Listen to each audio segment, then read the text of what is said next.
Sikhs from around the world by showcasing their professions, passions, and perspectives.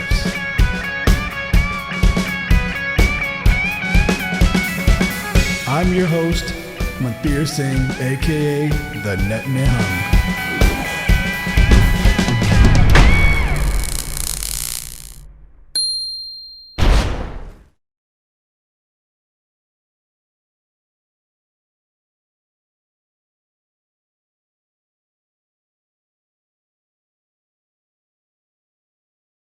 3, 2, 1. Waheguru Ji Ka Khalsa, Waheguru Ji Ki Fateh. Hi. Gurpreet Kaur, welcome to the Nihung's Arena. Thank you for having me. I'm so excited to be on here. Yeah, so let me just tell my listeners and viewers a little bit. You are Gurpreet Kaur from the Kaur Movement. And for the last few years now, you've been working with victims of various types of abuse really around the world. And, and exposing these cases and bringing light to them, which is probably a whole another bag of worms to deal with.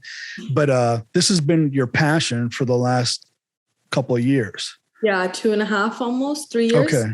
Yeah. So, just to maybe give my listeners a little bit of background about yourself, like where you grew up, what your background is, Sikhi-wise, and your education, and what field you work in, and why this came about, how the Kaur Movement came about. Okay, so I started this about 2.5 years ago. This platform was not called the Kaur Movement. It was called Hush Hush when I opened it up.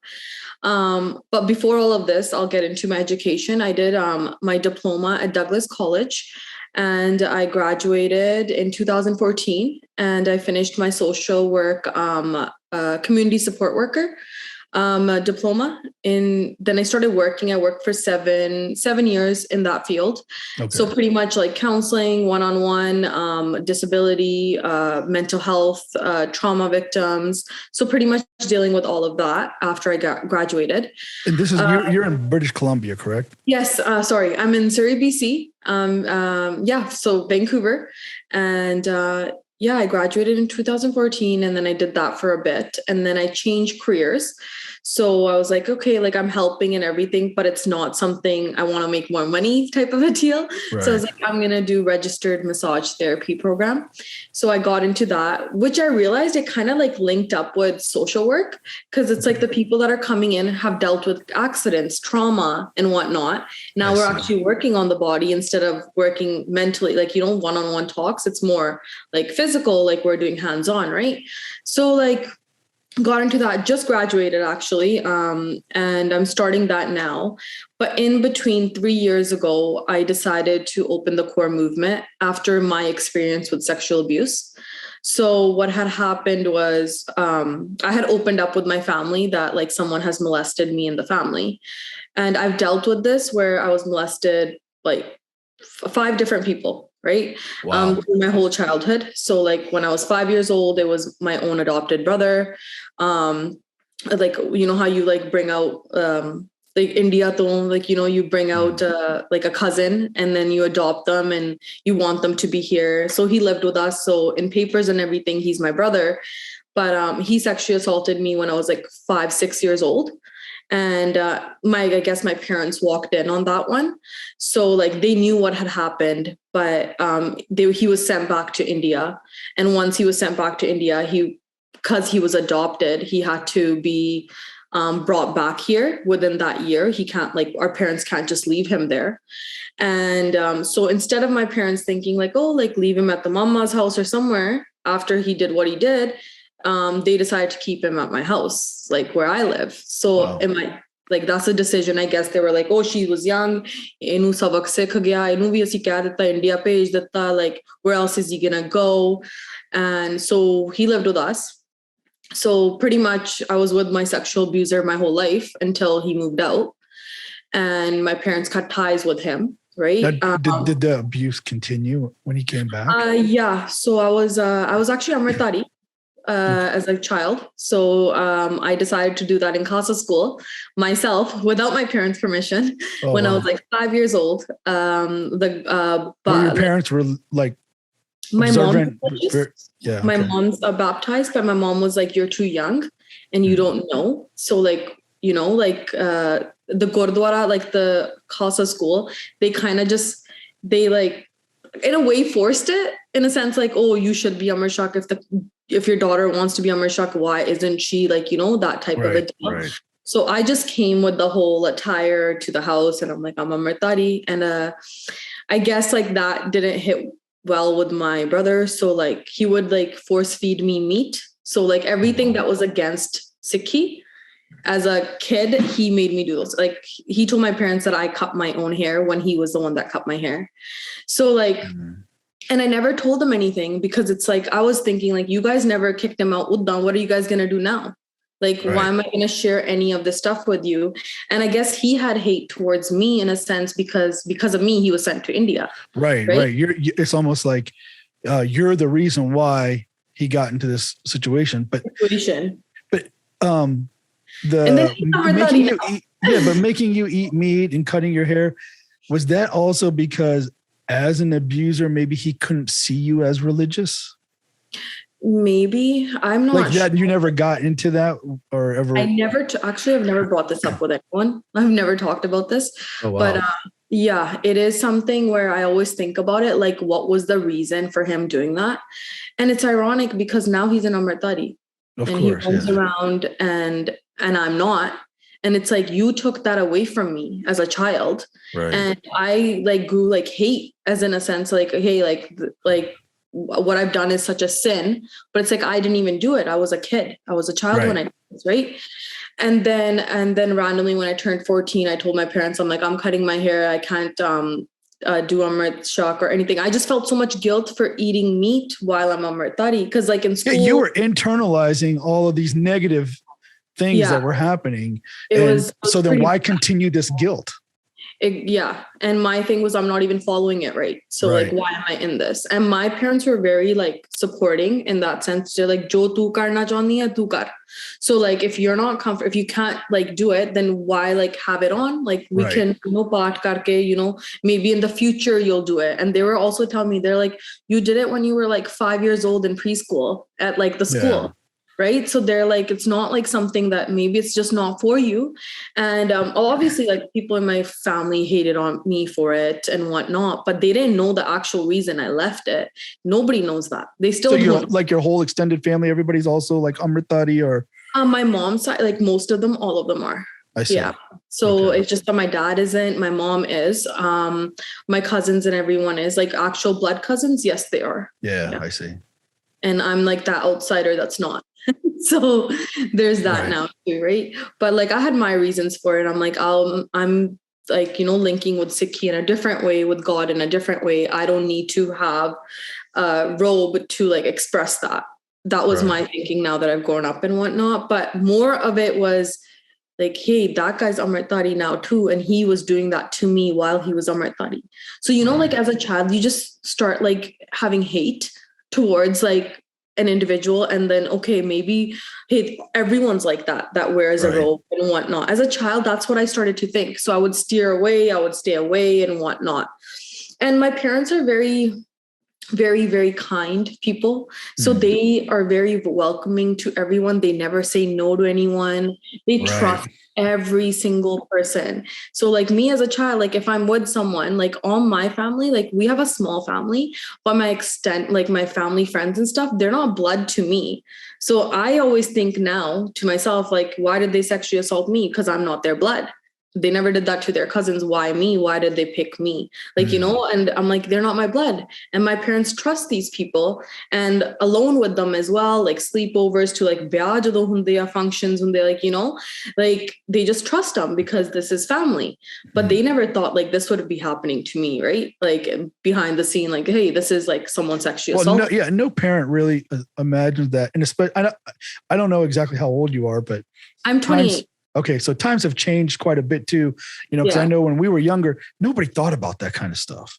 Yeah. I don't know. It was probably more secretive and hidden. Yes.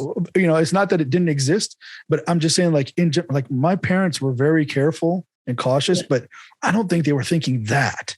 Nobody thinks, my parents didn't think that either. They were shocked. When I came forward, when I had my mental breakdown, I like said everything.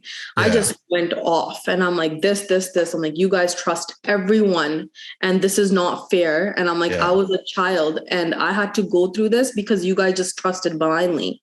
And they're like, Sanu kidda pata hoga bhi inan idda karna ska sade naal. Right. Like, so it's more betrayal in a sense of that. Which ironically is what you hear every time.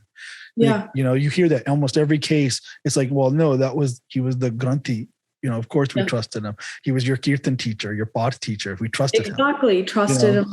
Oh, were you confused? Are you sure he touched you? Oh, yeah. And then I can imagine as the victim, you could even think, am I sure that just happened what I think happened? Yeah. You know what I mean? Like even that.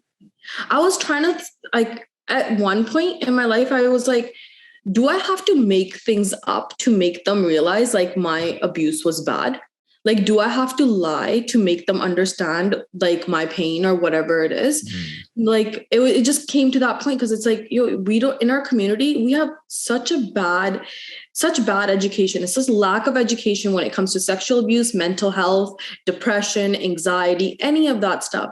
So like any of like the stuff that I was going through, my parents were understanding, why are you going through this? But the thing is, I hadn't told them anything. I kept everything a secret for my whole life. Right. When I opened the platform is when I opened up to my family regarding what has happened with me. So it's relatively recent.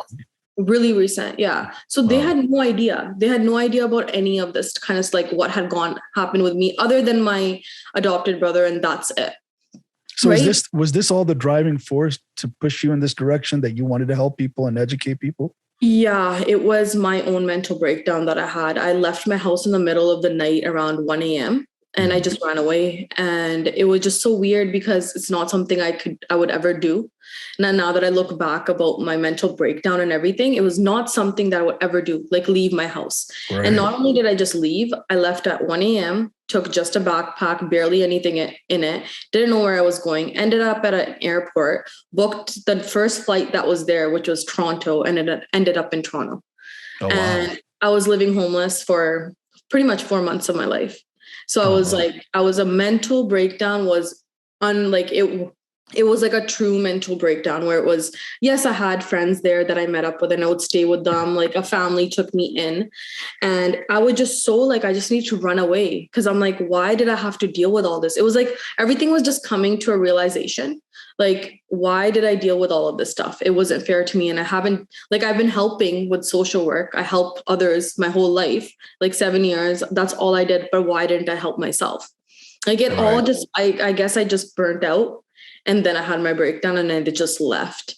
And I just told my parents, I'm like, I won't be coming and I'm sorry, but I need time. Sorry. Yeah.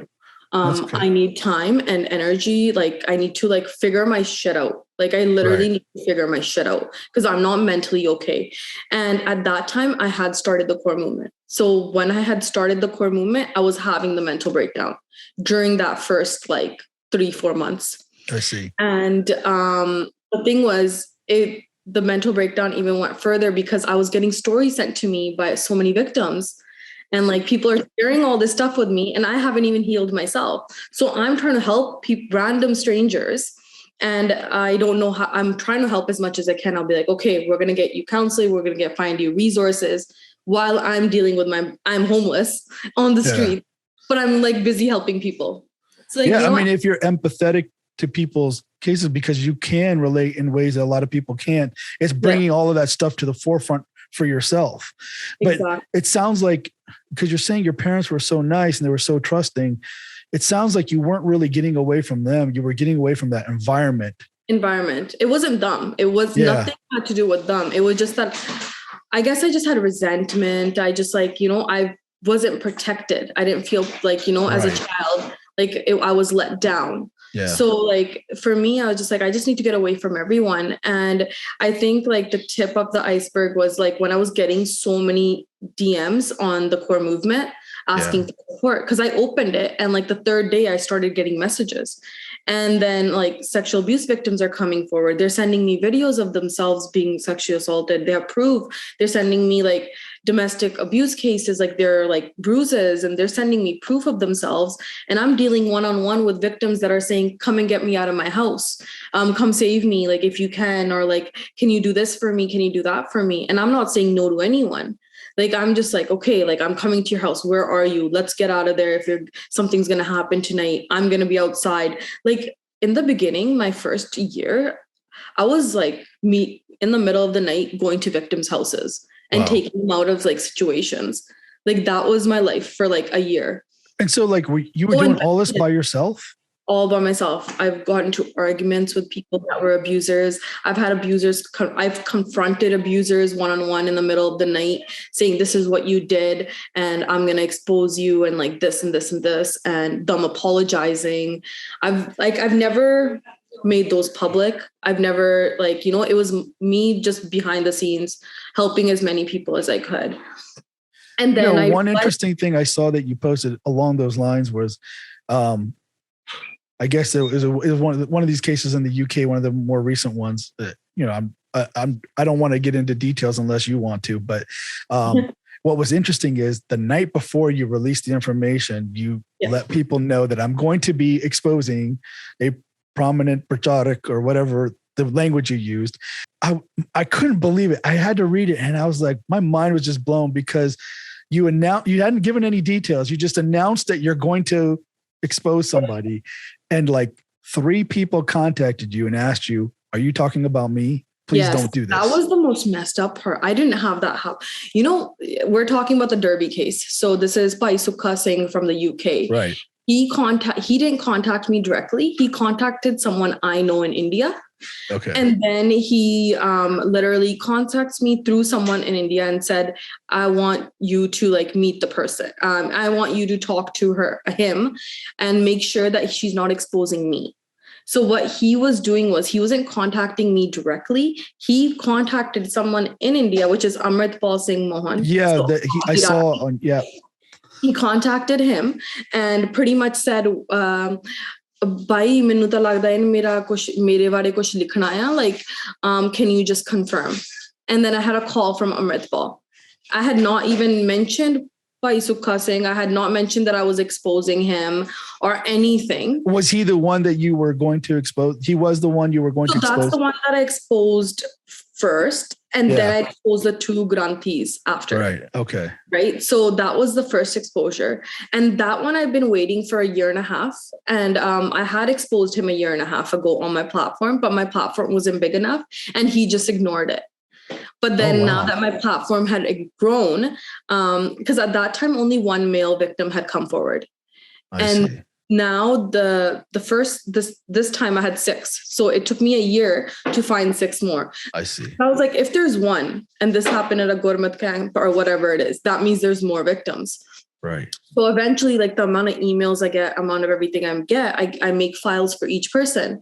And then when they started telling me the names, then I link it up. And then it ends up being like, hey, there's an abuser that's been abusing several people, not just 1. Right. So I don't expose unless I have more than 2 victims coming forward that are not linked with each other. Okay. So this is a good point because I know a lot of people that question what you're doing or why you're doing it.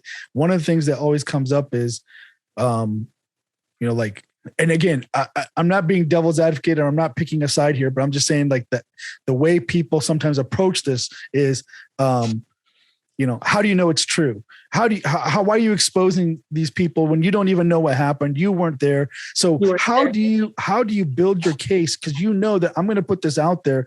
You know you're going to get that reaction. You know you're going to get that pushback. And then there's legal issues involved here. So how do you prepare before you say anything? What do? You just mentioned that if you get 2 cases that you can link together, then you know you got something. But I somewhat got something. That's not everything. Like, okay. Because we need to realize like a platform that I'm running, like it has so much credibility and everything right now. Right. I cannot like mess that up. I cannot expose someone that shouldn't be getting exposed because I can ruin someone's life at the end of the day. Because if you think about it, like on my page, I have over 300 stories posted on there. It's 300 numbers, right?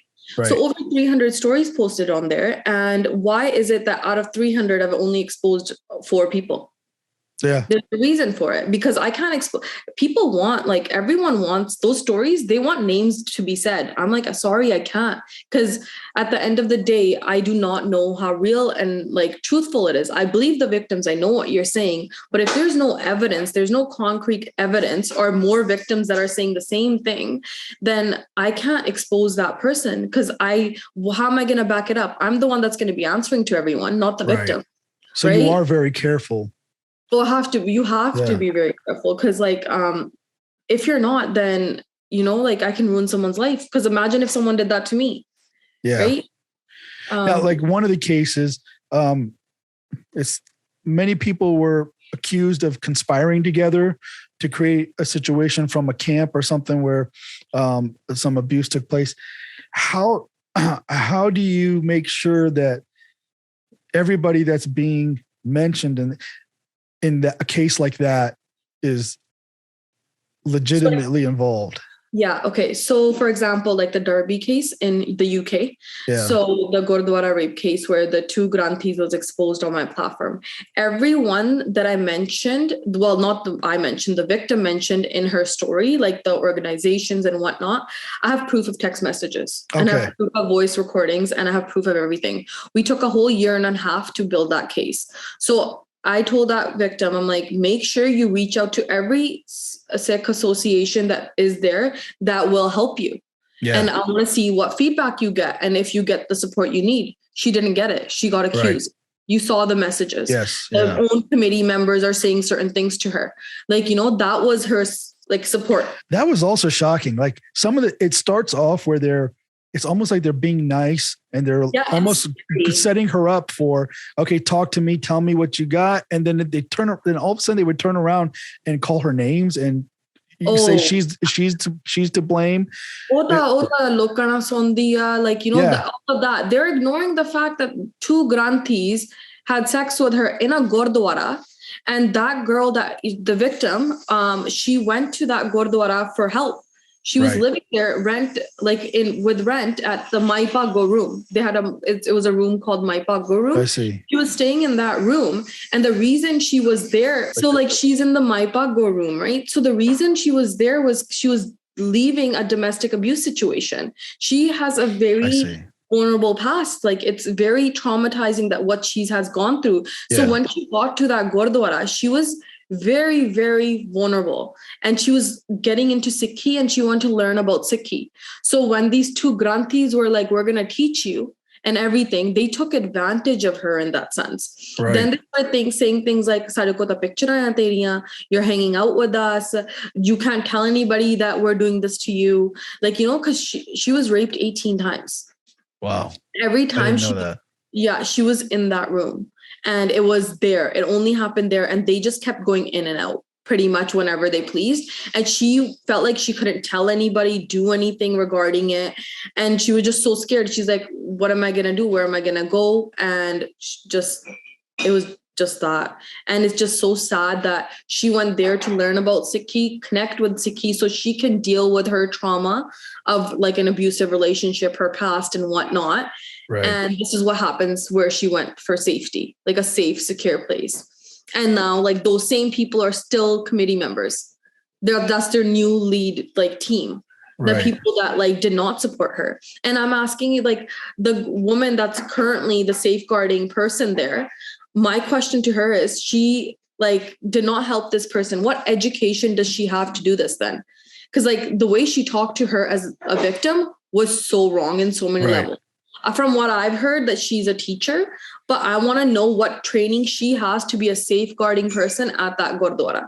Because what are they doing? They're just putting family members and older people in this committee that have no education regarding sexual abuse victims and grooming and whatnot. How is she the lead? How is someone supposed to come up to her? This lady went up to her, asked for support, and she was told like, you're the one that's wrong.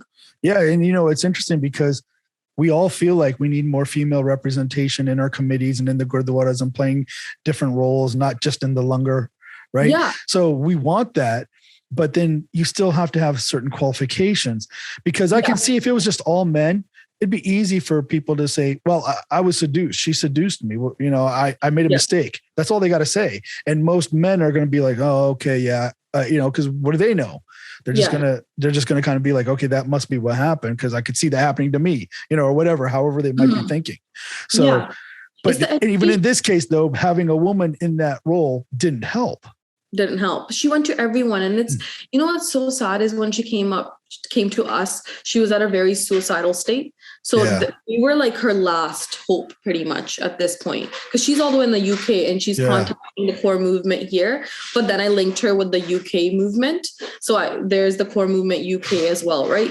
So I linked her over there and got her the support that she needed and whatnot. But I'm just so shocked at the fact, like, she reached out to so many people and every single person let her down. Right. And they were just scared that ਅਸੀਂ ਗੁਰਦੁਆਰੇ ਦੀ ਬਦਨਾਮੀ ਨਹੀਂ ਕਰਨੀ, ਅਸੀਂ like, ਆਹ ਨਹੀਂ ਕਰਨਾ, ਉਹ ਨਹੀਂ ਕਰਨਾ, like that kind of a thing. Right. Yeah. Well, yeah, I mean, that's the whole problem, right? This is what we hear all the time. It's embarrassing. It's embarrassing for the victim's family. It's embarrassing for the people involved. And now they've repented. We need to move forward, and we don't need our community to get bad press or, but it's like, if you don't shine a light on it, you're actually just creating a space for these things to continue because it's happening in the dark. But they're talking about all these cases in the dark. They're not sharing them with the public. Right. Like I shared a video of Gyani Sikh Singh, another person that's very well respected in the UK. And he's literally talking about the grooming issues and how these cases are coming forward in the Gurdwara and we need to do something before it gets out of hand. But why wasn't that public? Why isn't this public knowledge? Why is everyone just doing hush-hush in these committees and whatnot? Speaking of this network, you're saying that people, like someone contacts you from the UK and you can put them in touch with your team there, or however, how is that connected? And then you mentioned this Amritpal Singh. So you have somebody in India, in Punjab. Is that correct? He's in Punjab and he can do like the footwork for you. Yeah. How did you make that connection? And then how do you have that trust there, and how does that work exactly? Okay. So what happened is, so with my volunteers, I go through this whole process. So I have an application. We need educational background. So I have a link on the Kaur Movement website and they have to fill the application. Then we go through the training process and then you become a volunteer. With Kamdi Rakhi Amritpal, it was actually because he was dealing with a case and that girl had actually reached out to me and him at the same time. I see. So that's how we actually connected with each other. And so Amritpal and me connected through a person and that victim reached out to Amritpal first and then reached out to me. And she was saying, because we don't respond right away, it's hard to deal with DMs. Yeah. And I had contacted him first. And I'm like, hey, like, I know someone has reached out to you. Let me know if you have helped this person. If not, then we can support on this side. And that's how we connected. And then he's like, oh, what do you guys do in Canada? And I explained what I've been doing and he's like, oh, I do this work, but it's a little bit different. And I'm like, okay. And then he's like, oh, if we ever have cases, we can connect. And actually we just became like best friends after that. We connected so well. We help people in Punjab where it's financial issues and whatnot as well. So it's more of like if someone's getting abused or if someone was kidnapped, he has a lot of links there. And my side of it is more connecting with the victims, giving them support. Because you know what's sad? In Punjab, there is no like mental health resources there. There's no thing there. Like, you know how we can have crisis lines and everything here? Yeah. There's nothing there. So like we were the only support where it's like they can talk to us on the phone and we'll give them support, advice and what to do and what not to do. And then I was dealing with that aspect of it. And he was dealing with like going to the families. Cause I'm like, I can't trust people with money. Like, I don't know. Right. It's my first time opening a charity. I've never done anything and I don't want to take any cut from it. I want every single dime of any donation that comes to me going to the person. And so I linked up with him and I trust him and he's like, he shows me everything, like all the receipts, everything. Well, so, I noticed that you're very transparent because one of the things I saw on the website was the video. Somebody had accused you of not giving the money to the family, and Amritpal actually takes his camera, goes there, talks to the family, and shows the video, that they're getting the money. So you're able to just like cut through all the BS and get right to the point and say, just right to the point. Because I have proof of every single one. I have proof of each penny. Because when I started this movement, I'm like, I'm not making any profit from it. I didn't know I was going to turn it into a charity, nonprofit organization. That was never my goal. My goal was to actually heal myself from the page. My goal was just to connect with like 2-3 people that have dealt with the same thing as me. I did not know it was going to go viral. I did not expect any of this. So I linked up with Bishambar Das, who's a magistrate judge and a lawyer in the UK. And she was like, she had reached out to me saying, I'm loving the work that you're doing. And then I ended up connecting with her. She actually traveled down here recently. She came for my engagement. Congratulations. I saw that too on your Thank Facebook you. or something. Yeah. So she was helping me, and I got like the education regarding like legal stuff from her, as in like what I can do and what I cannot do. But my main thing was like, I do not want, like, I know charities pay themselves, like, for the work they do. I'm like, I can't pay myself. I can't do that. Like, this is my passion. This is not something I wanted to make money off of. So I was like, I want each dime going to victims and victims for support. So if anybody does ever question me, I have answers for each one.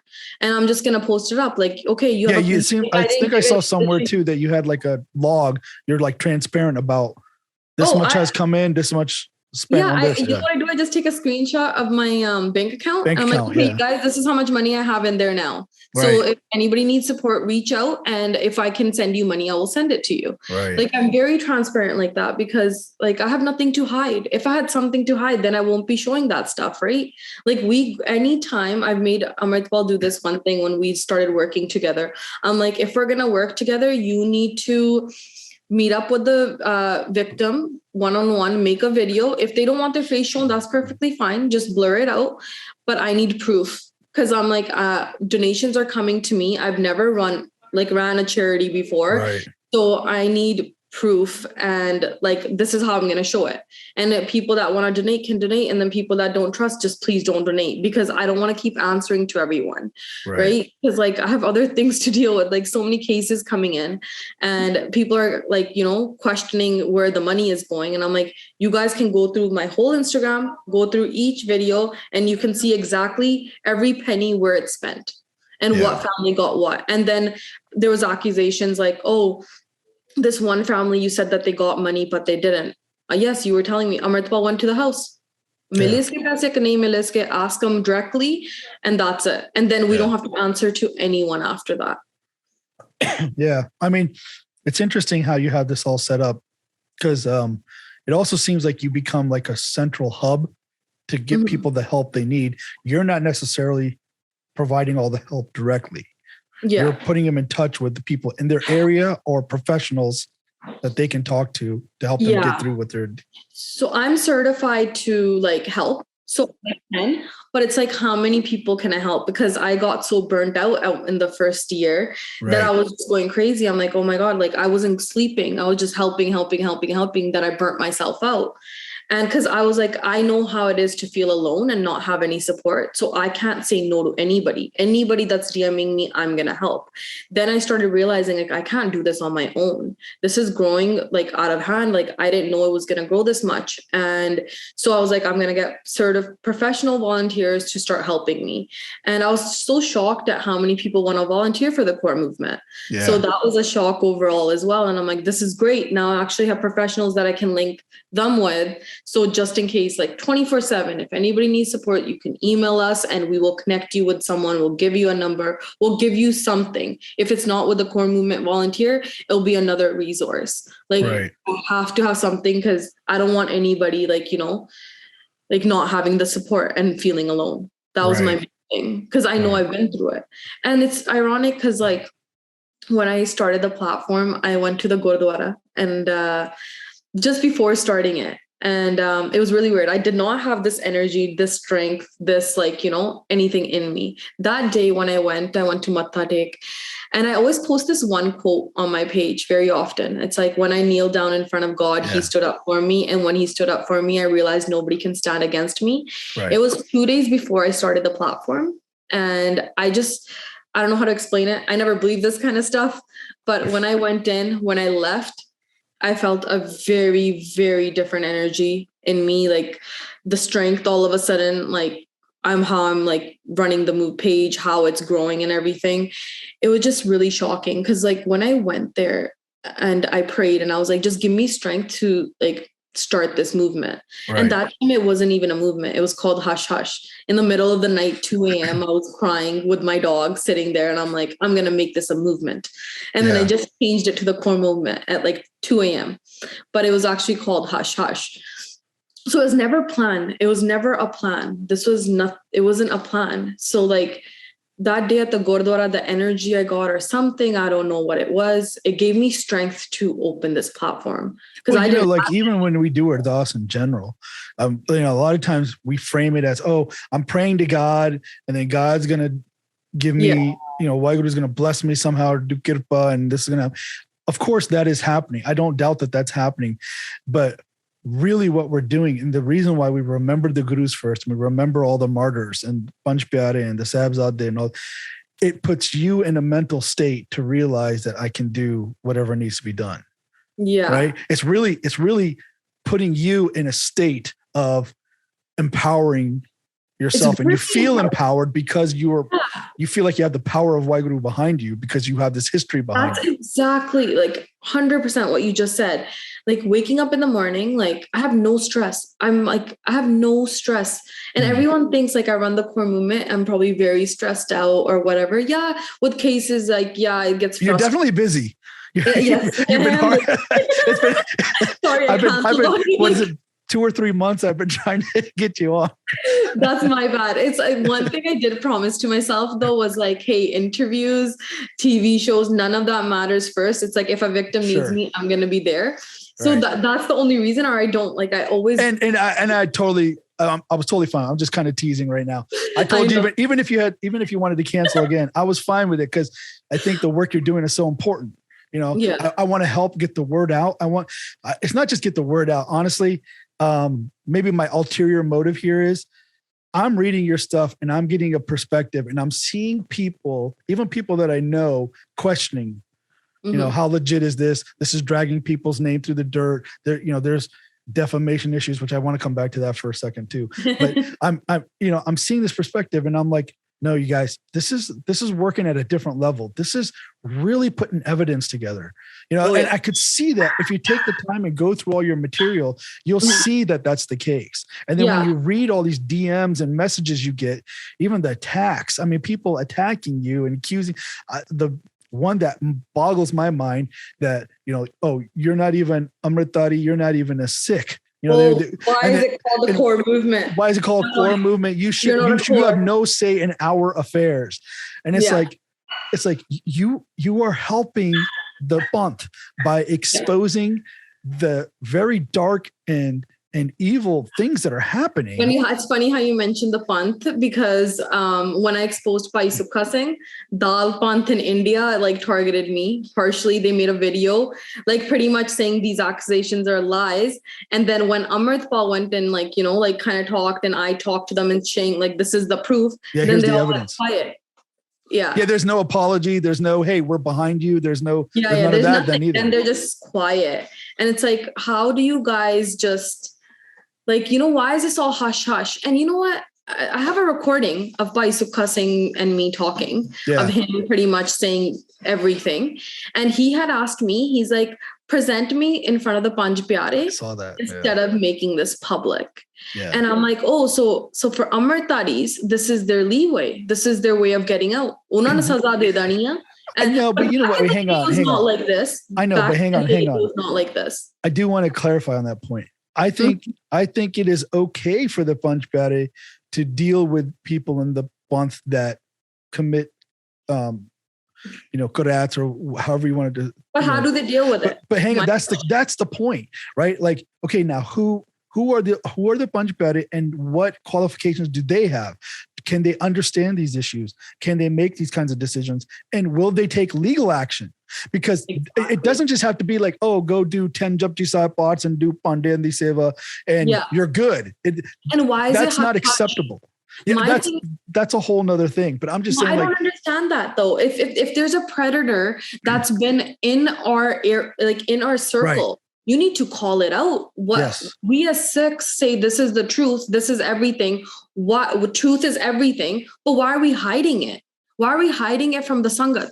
Like I can't imagine Guru Sahib would do that. I can't imagine Guru Sahib would hide somebody and be like, hey, let's keep this on the down low. We don't need other people. No, I can't even imagine that.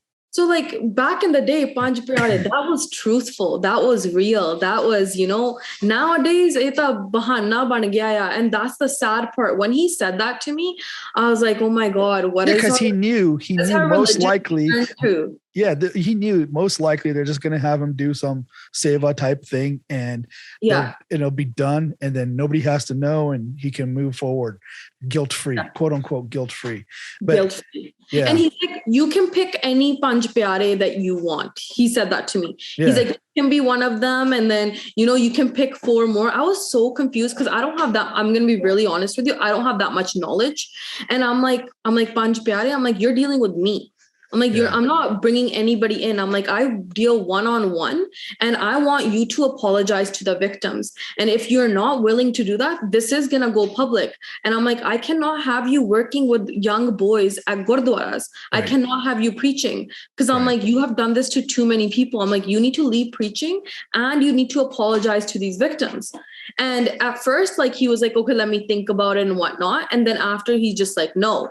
Right. And I'm like, okay, I tried my best. And the victims did want an apology and I couldn't get that for them. But I'm like, at least the public will know, like, hey, this guy is not good. Keep your kids away from him. And I did get a defamation case from him. 3 days later, he sends me a letter and I'm in my brain, I think like from an attorney or he sent it. No, attorney, like a really actual case. Actual, like a Vancouver lawyer sent me a letter. And in my brain, I'm just thinking like all these victims went to the police station, reported their crime, and nothing was done with the justice system to help them.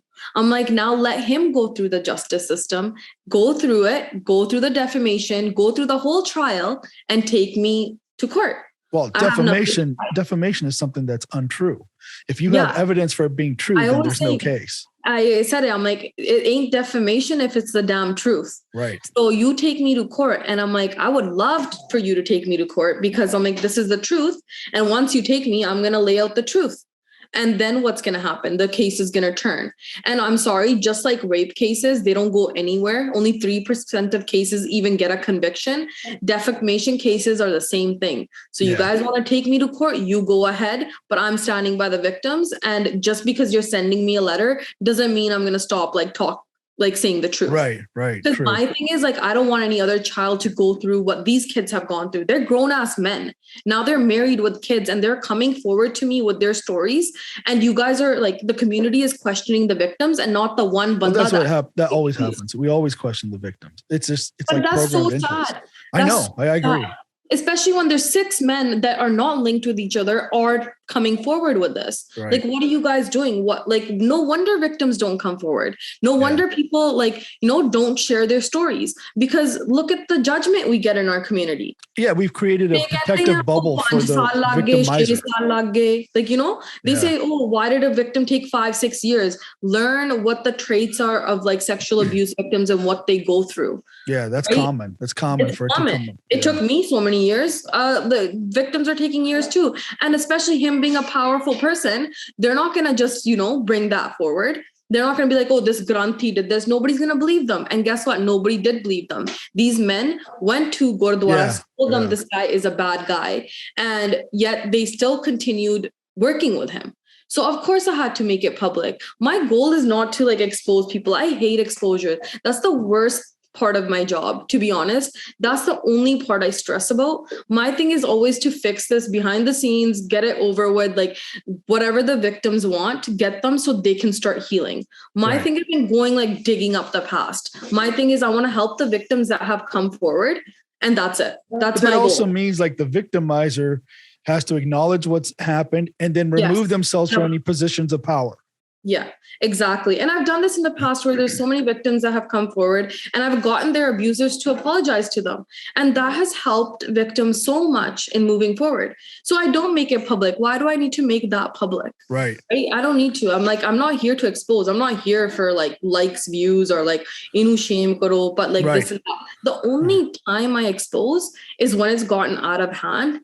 And like, there's no resolution coming in. Like, there's nothing like fixing it. And then I can't just like let go of the victims and be like, hey, I can't do anything with you, for you, or like, and that's the only reason. But other than that, like, it's more about awareness, about parents knowing like, hey, be aware that your children like can't be left alone. Right. Especially, and gurdwaras, I'm sorry to say, like, for example, from India, Granthis come, they start working in Canada, come here for 6 months on a visa, work at Granthis. They have no training, nothing as in like what is bad, what is good. They can touch kids and just leave. That's what's been happening. Where's the vetting? What's happening? How do we know the people that are coming are safe? Just because they have a religious robe on, so now they're saints? And they can't do anything bad. Where's the vetting? When you become a teacher, when you become anything, there's vetting done. There's criminal record checks done. Are they done for these Granthis? Yeah, and even then you have problematic people. Exactly. Like, even then you have to be, but what's their process? Like, do they just bring them here and that's what they do? And even the ones here, do they just hire them without? Actually, now that I'm thinking about it too, like Catholic Church has had so many issues like this, right? So it's a lot. It's prevalent everywhere. Deep-rooted. Yeah, it's everywhere. It's not just our community. The difference is other communities talk about it. We just don't. That's the difference. And that's but even with the other communities, it's more recent. It's more recent. Yeah, it is like in the last 10, 20 years. And we're just catching up. Not to belabor the Panchbari point, but Panchbari also have a duty if a crime has been committed to report it to the authorities. And I think that's one thing that we don't think of as a Panth. We don't think of Panchbari as working with law enforcement or working with the legal system. Yeah. Or, we don't think of that because we think, oh, they should just have the answers. Well, that could also be the answer. Yeah, exactly. Dude, you committed a crime. You raped somebody. We're going to report you to the cops and you're going to jail. Yeah. That's your punishment. That's your punishment. Exactly. I'm learning a lot from Amritpal though. Like, he has so much knowledge when it comes to Sikhi and whatnot. So he tells me like, like what they're saying to you isn't it. Right. Like, this is the real thing. And like, you are a core. Like at the like he like explains a lot to me, which I don't know. So it like helps in Sikhi and whatnot, because what happens is like the people that hate on the platform are the people that are baptized. Yeah. So that's the most hate. Those are the people that hate the most on my platform. And that's unfortunate because that's what I've experienced. And it's interesting when you were telling your story about when you were younger, and I was kind of contrasting it to mine because I grew up in areas where there were no Sikhs. Mm-hmm. We got into Sikhi after 84. I was 11 or 12 when the attack happened. And that's when we even paid attention to, that's us? We're Sikhs. And then after 84, we started meeting people and learning Path and keeping our hair and, doing kirtan and all this kind of stuff, over the years. But we had very, very little Sikh people around us. It was all, I'm in Beaver Creek, Ohio. You can imagine, what that must have been like. Yeah. So for us, we were learning the ideals and we were measuring ourselves against these ideals, not a community. Mm-hmm. And at the time you think, I wish I lived in a big city like Vancouver or Toronto or, and there would be a lot of Sikhs and there's big Gurdwaras. We had no Gurdwara. We used to do Gurdwara twice a year on Baisakhi and Guru Nanak Dev's Gurpurab. That was it. Oh, okay. So it's really different then. Yeah, it was really different. Then eventually we got older. We started doing Gurdwara more often, but it was twice a month. Every other Sunday we would do it. And that was a lot for us. And so when we would go to these big cities, you go to Toronto, you'd see big Gurdwaras every day. People are in and out. It was exciting. But what we didn't have is the bad influence of it's almost like the Sikhi stuff for you was all around you. It was in your school. You were in, I can't even imagine. I was in Khalsa school. Yeah, I can't even imagine going to a Khalsa school and being surrounded by and being taught this stuff. So for you, it was all around you. And it's like they were preaching something that was perfect and right but they weren't following it. And that's what I think messed with my head. It was more of like, I'm Amritari, I'm preaching all of this, but I'm not even following it. And the people around me are not following this. This is all wrong. As a child, that's what I kept thinking over and over again. So for me, that was the bigger thing. Yeah. Like, and so when I'm hearing you say that, I'm also thinking it's such a different view I have of the Sikh Panth. Because for me, being Amritari means that I've been initiated into this Sikh nation. Yeah. And what I'm doing is I'm making a commitment to the Guru to carry out the Guru's mission. Yes. I'm not thinking about the people and whether they're right or wrong, because I didn't have all these different people around me, some good, some bad, some in between. I didn't really have that. So I came into it different. I came into it like, these are the ideals I want to commit myself to, and I want to be a part of the Guru's mission. And what I'll do is I will take the step that identifies me with the Guru and therefore move forward. And for you, it was almost like you had to go the opposite. You had to disconnect yourself from that. I had to disconnect to realize like what's actual truth. What was happening. It gets you to true feelings, deal with this trauma you had, and then build it back from a different perspective through this seva of helping people who are also traumatized. I think I just had so much faith when I was younger, just so much in like God and everything. So when I saw someone in like God's robe and attire, I just never, like, that betrayal was very, very, very big for me. And maybe it's not for other people, but it was for me, because I was like, oh, like I have an image of like how my God is and like how I trust and everything. And now someone wore that and then did this to me. Right. And like, this is such a shock. Like, how is this? How did God even let this happen? Right. How is he letting people, like, because I was like, oh, God chooses the people that he baptizes. Like, you know, it's a path, it's a way. And for me, I was like, how is this possible? That means nothing's true. This is all a lie.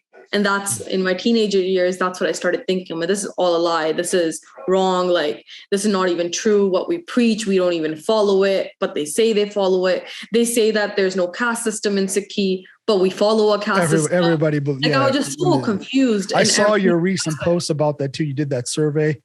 Yeah. And how many people responded with, yes, my parents cared. Yes, the boys' parents cared, or the girls' parents cared. Whether you're Jat or not. Yeah. And I'm like, oh my God, like these many people have suffered because of the caste system, but it's not even in Sikhi. But then we preach that we're Sikh and we're like so proud, but we don't even follow what we're supposed to preach in Sikhi. Right. So it just mind boggles me. Maybe I'm an overthinker or something or whatever it is, but we all are.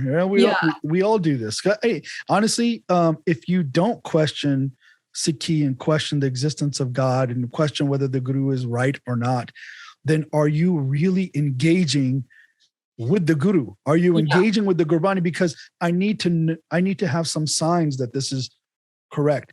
I'm not smart enough on my own to figure out if all of this is true. Exactly. Right. And so now you went through this experience. When it comes to, I don't know anything. All I know is I went to the Gurdwara, got some spiritual awakening. I don't even know how to explain it, and have all this energy in me all of a sudden.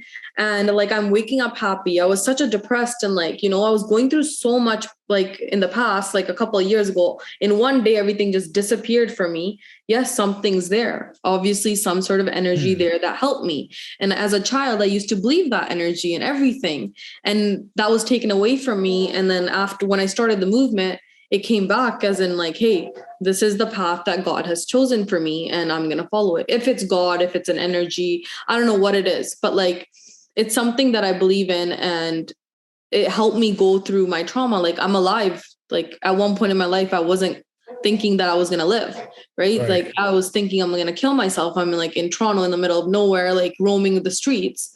And now I'm alive. And why am I alive? God kept me alive. And there's a reason this core movement has started. Why has it been given to me? Why not anybody else? And how am I able to wake up every morning and be so happy and like be able to help so many people just so effortlessly at the same time?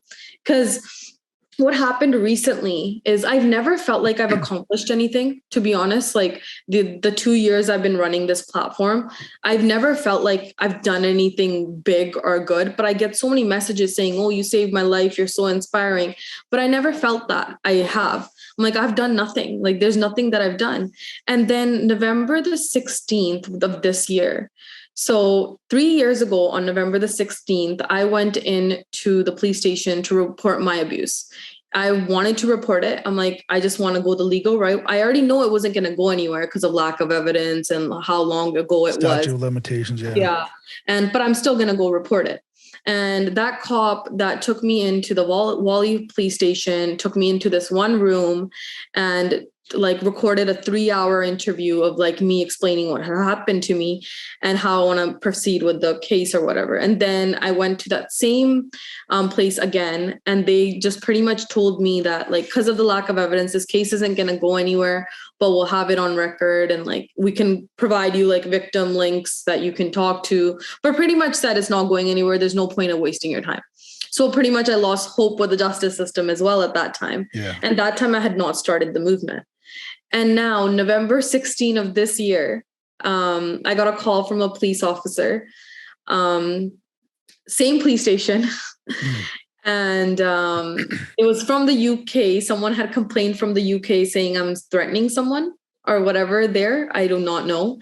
And I don't threaten anyone. I don't email threats. So like when the cop had called me, I was kind of like, what are you talking about? And then I ended up at the police station, the same police station I went 3 years ago, in the same damn room. So there's really? So many rooms. You're going to take me into that room, right? So we went into that room, and he pretty much, the spot he sat at, I was sitting at. And then I'm on his side. So like the tables have turned, right? Yeah. And now you're the accused. So the accuser. Yeah. Yeah, exactly. And he's pretty much saying, what do you do? What's the core movement? And explaining to him. And he's like, oh my God, you're doing such a good job. He's also telling me like so many people come forward with like stories like yours and share their experience here. And we can't do anything because the legal system can't do much when it comes to molestation and whatnot. And I was like, he's like, it really sucks, but I'm glad someone like you has started this. And then he's like, but you cannot be threatening people or whatever, right? I'm like, I have never threatened anybody. I'm like, you can go through my Gmail. Here you go. Right. And he's like, no, I don't need to. I'm like, you can ask for any evidence that you want from my end. Told me the name of the person that called. And you realized. Right. Saying that I'm sending him death threats, but it's not me. I can't control what other people are sending him. It's my job was to like let the public be aware. Right. Right. And I told him exactly what it was. I'm like, I have evidence. I have a recording of him confessing. I have like, you know, everything that I need. So in the future, if this does like, there is a defamation case or there is a case against me or whatever. And then his words to me were, oh, because of the lack of evidence, he can't really do much in the UK, but we will let him know that. And I'm like, oh, okay, I guess I get to leave, right? And this is our justice system at the end of the day. Worked for you in this case, but in the same way that it worked against you before. So, and it's just so weird. It's like the same room, November 16, like deja, like I don't like believe it's a sign. And I wouldn't have even known it was November 16, but I have Snapchat and I had a picture that I took that I had gone there just as an evidence, like I gone there and it just came up and I was like, wow, now I feel like I had an accomplishment. I have done something with the core movement that, you know, this is like recently where I've actually felt like, hey, I'm doing good. Before I was like, you're moving the needle. You're actually moving the needle. Something's happening. So, okay. Speaking of like defamation and the legal system and all that. So do you have any kind of legal help? Or is there any attorneys that work with you? Do they tell you what you can say and can't say and what you need? They try to stop me from saying things, but I always just say what I need to say. But I didn't have a legal team at first. And then I had started having people reach out that are lawyers and stuff saying we'll help pro bono. Okay. So they reached out themselves and they're like, if you have any cases of defamation or anything with victims, even family law, like I have like a whole like list of lawyers now on my team that are willing to do the seva just like I'm doing without taking anything in return. They're doing the same. So they're just here to help. So like, yeah, I get letters sent to my house all the time, and then I need to send it to the lawyer, and then they read it for me, and I'll just be like, take me to court. like there's nothing you can do because I'm truthful. So I have nothing to I'm not lying. So it's not defamation. Right. And what I think people don't realize too, if they take you to court, now this thing is coming out because now you're there and you're going to be speaking in an official capacity, and they're going to have to deal with the fact. Yeah. Answer to each thing. Like I have proof. Like I'm not going to expose someone without proof. So I have videos, I have screenshots, I have this, I have that, I have you apologizing in a video, everything. I have it. So it's going to come out all in the open. I'm like, main to tamasha nahi Kaur Movement te page utte karna chahndi. Like at the end of the day, I don't want to be posting their apologies and like showing all of that stuff, because I got what I needed from them for the victims. And that's my main goal. My main goal isn't to like base the you or anything, but sometimes it's just necessary especially for Paisuka Singh. Like it was so necessary because like this guy was going to continue doing it. Like the way he is, like he's done it to so many boys. Like how many more are there that don't know about the Kaur Movement? How many more has he done it to that hasn't come forward? Like that's my thing. Like 6 males. Like how many more are there? And it's scary to know that he's still preaching at a gurdwara. I'm like, the public needs to know. I don't okay, fine. I tried my best and I tried to get him out and I couldn't, but at least the public's aware. Right? That's my goal. Yeah. And I have the blessing of having the voice to make that public. Right. And I'm lucky in that sense now. But before, when I was exposing Paisuka, I wasn't. So I didn't have that much. I did expose him, but it didn't go anywhere. But whatever, the truth always comes out. And it came out after a year and a half. So right now, I'm a real estate broker and investor, but I come from an IT background. I used to have an IT job. And when you were talking about all this evidence that you have, it just popped in my mind. How are you keeping all this stuff? Do you have hard drives and cloud drives? So what I do is it comes onto my Gmail. Yeah. And then I make files for each one. So each email, I change it into a number. Right. And so that number is that file. So at the end of the day, is that the same numbers that you post? Like when you say case number, whatever. Oh, okay, it's a different thing. Okay. They're just confidential. They're different.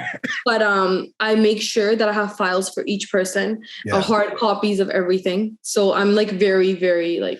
Well, the reason I was asking that too is because even with IT, so even when you have backup hard drives, I print everything.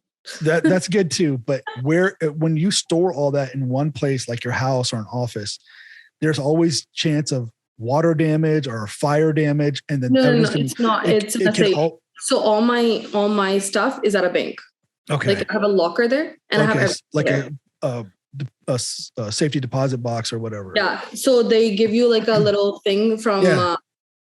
So I got it from Bear Creek, and then they give you like a place where you have a whole system. You got it all backed up. You have everything. Trust me, because I used to get threats like people trying to hack into my account.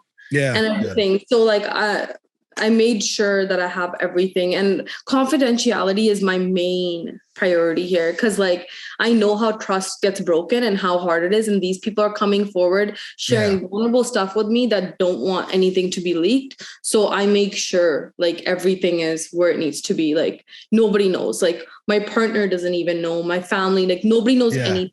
Like even like my partner, like me and him, we'll talk about the Kaur Movement, but he does not know any names. He doesn't know who I'm talking about. I do not share any of that information. I just can't risk it. Yeah, that's smart. Because in the past with me, like I shared something with someone and they opened their mouth somewhere else, right? So like I can't risk it. Like there's no way I can risk like any of that happening with a victim. Yeah, because that would be the biggest mistake that you can make. People are going to lose faith in the fact that they could come to you if something like that happens. I need written consent before I post, and I need every consent through email that you have given me consent to post your story, even though it is anonymously. I still need consent. There's a whole process. There's a whole process that I have to go through, and I learned by making mistakes, like not making sure I have a backed up account and someone trying to hack in, you learn. Right. And with money and stuff, I have to be very transparent. With confidentiality, I have to be very good at it because that's a responsibility I've taken and I have to take it seriously. Well, I mean, even with the people that have, that I saw, you had like recordings of the victim talking to somebody, one of the Gurdwaras, and they said that, oh, the accused is in a car waiting to talk to you and whatever. Yep. I was fascinated that, I mean, I don't mean to say fascinated. It's not a cold, callous way of looking at it, but people were criticizing the way she was talking. Oh, I know. As questioning, like, well, why does she say this? And it's like, she's not an expert at this. Talk. Exactly. Yeah. It's like she's trying to explain. And she's already shocked that there's the abusers in the car wanting to meet up with her. Yeah. I wouldn't know what to say either. I'd be like, what? Yeah. You know, like I'd be a little weary. Giggling, yeah, because she's like, I don't know what to say, or like, you know. And then she's like, oh, why does he want to meet me? But why? Why is he here? Like, you know, certain things that she was saying. I have more recordings. I have a lot of everything. It's just that I posted like the main ones that needed to be kind of said. It's like they knew beforehand that this man was not a good man and they kept him at the Gurdwara. Right. That was shocking. That was really shocking. Yeah. And another thing is these Granthis, if they do something bad at one Gurdwara, they get kicked out of that one, but they'll go to a different Gurdwara. Yeah. So where's the list of the bad ones and the good ones? How do you know? Yeah, like a white list or a black list. We should be managing this. There should be a database or something. They're working on something now since I brought this stuff forward. But the reason I was bringing that up is here's somebody who is saying, okay, let it be known who I am. Let people hear what's going on. And when you do that, you're going to get criticized because people are going to listen so carefully to everything you say and watch you so closely what you do. And they go, aha, see, did you hear that? There. Well, I giggled during a Discord or something. Like there was a meeting happening and I guess I laughed because I said something like I used the wrong word and then I just giggled and people were like, oh my God, she was laughing at that part. I'm just a very giggly person. I laugh at like everything, like kind of deal. So like for me, like if I make a mistake, I laugh. If I'm stressed, I laugh. If I'm like, you know, mad, I'm laughing at the same time. Yeah, like a little nervous laugh kind of thing. Like a nervous laugh. So I laughed. Someone actually put that recording up saying, look, she's laughing. Yeah. Like, and this is a very serious topic. And there's like a little snippet. They never like had the whole recording. Of course, take it out of context and then and then turn it into something else. Or but the thing is, like, even if you had laughed, does that take away from any of your evidence or what you're talking about? You know, it's like people need to have some kind of critical thinking here. Yeah, there's like an anti-Kaur Movement page. There's the Kaur Movement exposed. There's like a bunch of stuff and all of that. Oh, I didn't know that. I haven't seen it. No, there's so many. They're so funny though. Like they make me laugh. But they're like, oh, she's not mentally stable to run this platform. And I'm like, yeah, I'm half the time I'm not. Like, I'm not. Because like, I'm not. So like a person that deals with this much work that doesn't even get paid for it, that's talking to strangers, that's like doing all you have to be a little bit insane to do the work I'm doing. Yeah, like, who determines who's mentally stable or not? Exactly. And I'm very open. I'm like, yes. I'm like, in the past, I have had a breakdown. I've had a mental breakdown and you guys can talk about that, make fun of it, do whatever you want regarding it. But that's not going to make me stop my platform. I'm still going to continue just because I had a mental breakdown. So now all of a sudden I'm not, someone else needs to run the platform because she's not mentally stable. Right. I'm sorry. You're being transparent. You're saying this is me. It's, hey, the truth is the truth. I'm not going to hide. Yeah, I'm not going to hide that I didn't. I'm not going to say, oh, I'm perfectly fine. I've never had a mental breakdown. Which would be a lie that everybody wants to believe. Yeah, exactly. And there's a reason, like this Kaur movement just didn't start. It started with my mental breakdown. It's a part of like how I began this movement. So like, it's nothing to hide. I have nothing. I'm an open book. I'm literally an open book. But people try to find things, like they try to find bad about me, but there's nothing there, obviously. So they'll make up lies. Like, you know, oh, she just got engaged. Look at the ring and look at the way it was done. Look at the fireworks. She's using the Kaur Movement Foundation money. And that's how the proposal happened. So my guy gave me this huge proposal and he spent all his money and hard-earned money on me. But people are saying that it's from the charity. Right. Like, how can this, like, you know, like it's crazy. I'm like, people will just, I can't answer to anybody now. Like, I can't answer to everybody and anybody, like, you know? So I just keep doing my work and just continue. That's it. That's all you can do. And honestly, even thing of mental breakdown or mental, honestly, this kind of abuse and this kind of violence that's going on and all that, it should be making us all crazy. We should all be going crazy. Like, what the hell? How is this happening? I'm just talking by myself and nobody was listening. I'm like, yo, like, this is serious. It's a matter. It's a community. We have to get together. We need to do something. We need change happening. And sometimes I feel like it's not taken seriously, but then it is. So it's like, it's getting somewhere. It's going slowly getting there. But it took me 3 years to like keep yapping my mouth, keep saying it over and over again, like, this is happening, we need to do something, for it to get to this level to finally have some change happening now. Well, right now there's safeguarding at gurdwaras. There never used to be. And even if there were nobody looking at it. So now they're looking at policies. Now they're like, you know, asking me how we can move forward. Like, what can we do at gurdwaras? And I'm giving advice. And like, I'm so glad, like, our community is actually, some of our people in our community are actually reaching out saying, what can we do to make people feel safe entering here? Right. So that's like, this is change. That's why I'm like, wow, like, this is such a big difference now. Like, people are listening. Right. No, I honestly, I think you're bringing a lot of things to light, because you kind of hit my radar. And this is the unfortunate part of it. You were talking about like nobody was really paying attention. And then all of a sudden you kind of started gaining momentum. There's a lot more recently, but when you're exposing people, that's going to go more viral. That's social media is going to pick up on that kind of stuff. And I think that's how you hit my radar.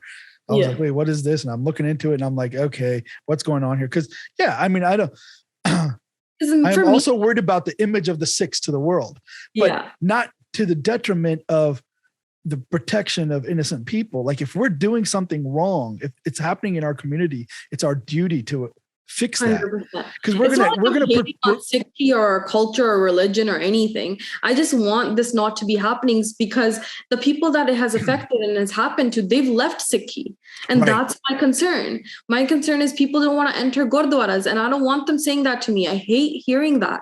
Like, I hate when a child or like an elder or like someone comes up to me and says, "Oh, this happened to me at a gurdwara. I'm never going there." I need that to change. So that was, and I think this is an important point. You are not telling people not to go to Gurdwara. You were saying the Gurdwara is not at fault. The people in the Gurdwara are at fault for creating an environment where these things can happen and people get away with it. Gurdwara, it's a holy place. It should be secure and happy, like, place for everyone. But the people in it are not right now. Like, it's gotten too far where it's like people are taking advantage. The committee members, I don't know what politics are going on. I don't even pay attention. My thing is, there's people in there getting sexually abused, and I'm not okay with it, period. I don't know what the background agenda of theirs is. My thing is that can't be happening, especially when there's young, vulnerable kids going there. And why do most people go to the Gurdwara? When they're depressed, when they're vulnerable, when they're dealing with something. Like, some people go because of that. Like, you know, like, I'm going through something. They're looking for hope. They're looking for hope. And then you're going to target that individual. Like, that's the worst thing you can possibly do. So like that there's power there. The people hold that power there. They know that someone's vulnerable, so they target that person. So that's what happened with the Derby case. She got targeted. She was vulnerable, and that happened with her, right? And it's a very sad situation, and it shouldn't have happened. And this just slowly change will start happening, right?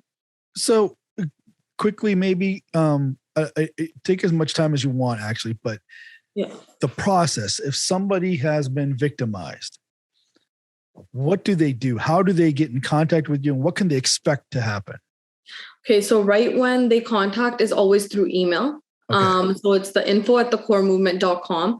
I'll get an email, and they get an automatic response sent to them saying it'll take like a certain amount of days for us to get back, because I'm still like growing the team and whatnot. But so they get an automatic response back where it pretty much says like, we're here to help you, we're here to support you. A bunch of support services that are on the list of resources are sent to them that are kind of worldwide, like anybody can contact. Like what kind of what are you talking about? So mental health resources, crisis lines that are open 24/7. Okay. A place that they can either go, but if they email us with their city, we can send them that location as well. Okay. So that just for like the time being. And then I link that individual with the volunteer, which is a certified like support worker or someone. And then they talk through email. So what happens is whatever email I receive, I send it to the volunteer, but I don't send the name. I don't send anything, just the email, and they need to respond to that email. They give me the answer. I read that answer, and then I send it to the victim. And I'm like, okay, like this is how it's going to happen. And this is how it's going to work. Because you never know, like, what if the volunteer knows the victim, right? Right. So there's that too. So you have to be very, very careful and like not knowing names unless the victim is comfortable with knowing the name and knowing who it is. Then we can connect on that basis. But then we'll connect them with support services, or they just talk to the volunteer one-on-one, share their stories, get advice, get support, and then just go from there. Like, it just depends. So then we link up with them. We always make sure that they're still okay. They need more support. When you say like, link up, you mean like physically somebody meets with the person? We have done that before. So like we've had to take victims to police stations to get their report made, and they don't want to go alone. So I'll get a volunteer to go, or I'll go. We've gotten it where someone was unfortunately raped, and then you take them to the hospital right away. They'll call us or message us, and then we'll go with them. So like, it just depends on what the situation. Every case is different. So it just depends. So is this, are you working only in the Sikh community? Is it Punjabi community? Is it India? Is it anybody, regular Canadians and people? To be honest, anybody that comes forward. I've had people that are not Punjabi come forward. I've had Caucasian. I've had Chinese. Like, I've had so many other individuals that are not from our community asking for support, and we say yes to everyone. So everyone's welcome. It's you just figure out where to funnel them based on whatever, and then because we have so many like links and resources now that I have, that I can connect them with someone else. The only issue that I kind of have is because I try not to be judgmental or like open or whatnot. I mean, I try to be open and not judgmental, but I've had abusers like reach out saying we need support. So what kind of support?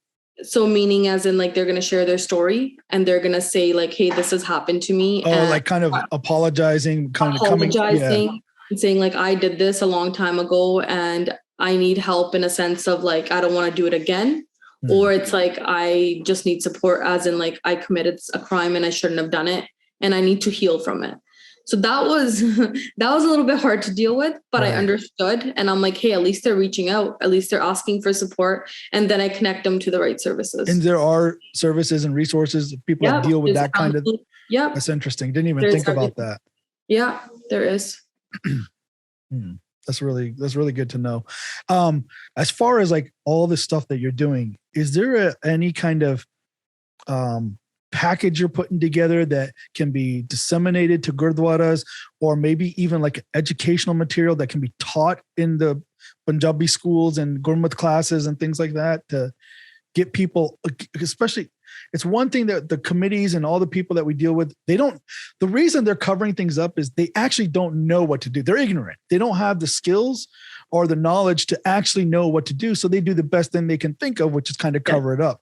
But if we start training kids from a younger age that this is not okay, this is not okay, this is what needs to be done, this is how you report it, blah, blah, blah. Is there anything like that you guys are working on, or is that kind of beyond the scope? So the thing is, like, I started with sexual abuse within families, just posting anonymously, to like actually starting a team, to everything now, like talking about education parts of it. So I post educational stuff, but I haven't like actually like made like something where it's like I can share, but we are working on it. Cause ever since this like Derby case, I'm like, hey, we should be presenting something. So I am currently working on that. Slowly everything is coming like to like, like the way I want it and the way it should be addressed and whatnot. But I'm trying my best where it's like, cause I'm just one person. I need to think of like what I can do, how I can help. Cause my main priority is more victims. My main priority is like who comes to me first. That's what matters to me. Education and stuff. Yes, that does matter to me, but that's second to me because like, it's almost like an immediate need. When somebody comes forward, they have an immediate need. Emergency cases, right? So but it's something that I want to do and I want to work on as well. Okay. All right. Well, look, it sounds like things are kind of getting busy around you. Yeah.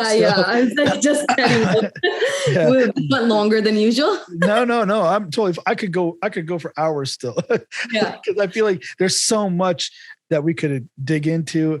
I mean, I think we got clarity on what your process is, how you deal with it. This is not just willy-nilly somebody posting stuff for likes, or getting shares. I never and things even like thought that. about the following until I was like, oh my God, it's growing. And sometimes I want this following to stop, because then the more following I have, the more people we need to help, because then people start reaching out. So it's a good thing, but it's hard. It's not that easy either, right? Yeah. Well, no, it's good work. It's great. It's actually great work. I think we need more people working for the Sikh Panth this way. And, I really do appreciate you. Opened my eyes to a lot of stuff. Honestly, it was shocking to see the reactions. Like I said, that when you announced that you're going to expose somebody and people are contacting, is it me? Are you talking about me? And that's even more scary. That means there's more people out there that are doing that, right? Yeah, because those are the people that are following you that saw that and asked. I think about how many people are out there that aren't following you. They don't even know about you, and that these things are going on. Okay. Yeah, no, hey, look, thank you so much for taking the time. I can do this again as well. So I'm always down to do this. This was actually a really good conversation. No, I enjoyed it a lot. Anytime you want to come back, you want to talk, if there's something comes up new, let me know. I can get up and running in 10 minutes. So. Okay, perfect. That's awesome. Okay, thank you so much. Okay. Thank you so much for having me. Waheguru Ji Ka Khalsa.